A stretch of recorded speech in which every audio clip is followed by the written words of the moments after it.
Yes, dear students, today I am going to teach you the reversible cell injury here. Now, in order to know the mechanism of the reversible cell injury, you will have to refer back to your previous lectures in which we dealt with the cellular adaptation and causes and mechanism of cell injury.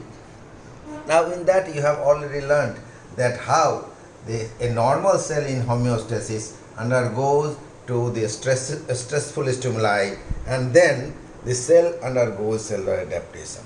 But when that stressful stimuli persists and it does not abate, then what happens? The cell no more adapt and then undergoes injury that produces cell injury.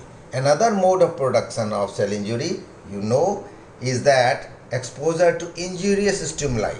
Now, this cell injury may be of two types. One may be irreversible cell injury, when the cell undergoes cell death. It cannot recover after that injury. And the different manifestations of cell death are necrosis, apoptosis, necroptosis, pyroptosis, and autophagy. All of these will be dealt with separately. Now, another one is the reversible cell injury. What happens when a cell is exposed to injurious stimuli which are mild and transient? Then it undergoes reversible cell injury. How it is converted, it undergoes into that change, reversible cell injury? You know that one example is ischemia. Ischemia gives rise to hypoxia, which gives rise to ATP depletion. That gives rise to the inhibition of plasma membrane sodium potassium pump, and it causes intracellular accumulation of sodium ion, which causes water influx into the cell from extracellular space, resulting into the cellular swelling. And this is the cause of reversible cell injury. Now, when these stimuli, for example, when they are withdrawn or they ends, then these cells may again recover and change into the normal cell in homeostasis.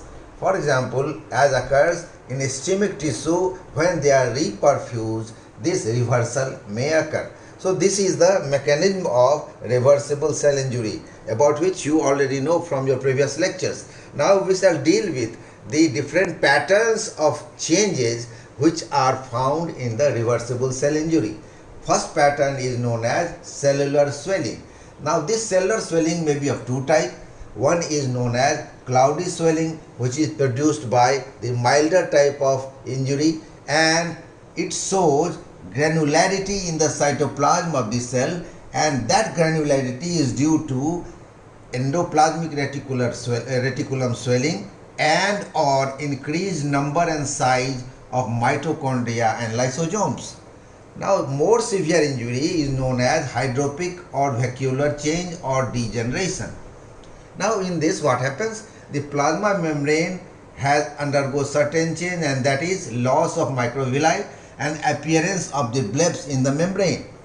In the cytoplasm, what happens? Appear few things. First thing is large watery swollen vacuoles. These vacuoles are composed of pinocytic vesicles, mitochondria with amorphous densities, and endoplasmic reticulum with detached ribosomes. Another thing which appears in the cytoplasm is known as myelin figures. Myelin figures are lamellar stakes of degenerated organellar membrane intercalated by water film. What is the nuclear change? In nucleus, what happens? There is disaggregation of granular and fibrillar element. Now the next variety, broader variety of the reversible change is known as fatty change or fatty degeneration or fatty metamorphosis, also known as steatosis. Now in this what happens? In cells involved in fat metabolism like hepatocytes, cardiac myocytes or renal cells, fat vacuoles appear in cytoplasm due to exposure to hypoxia or exposure to toxin or due to certain metabolic derangements like starvation, pregnancy, obesity, diabetes mellitus, or Reye syndrome.